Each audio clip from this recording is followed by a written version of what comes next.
మాట్లాడాలనుకుంది. కాని ఆ బాలుడు ఆమెను నిర్లక్ష్యంగా చూస్తూ ఉన్నాడు.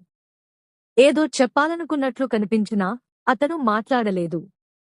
జ్యోతి తన భయాన్ని నెగ్గుకుని మొబైల్ తీసుకుని పోలీసులకు సమాచారం ఇచ్చింది. పోలీసులు అక్కడికి చేరుకునేలోపు బాలుడు అక్కడి నుంచి మాయమైపోయాడు. ఆ రాత్రి జ్యోతి బంధువుల ఇంటికి చేరలేక పోలీసు స్టేషన్లోనే గడిపింది. మరుసటి రోజు విచారణ జరిగింది.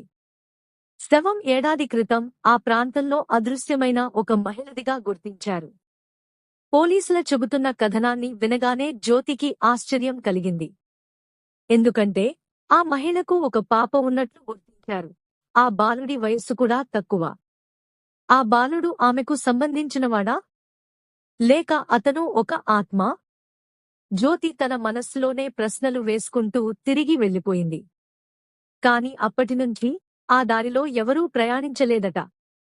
కొన్నిసార్లు చీకటి దారుల్లో మనం చూసినవి నమ్మలేనివి అయ్యి ఉండవచ్చు.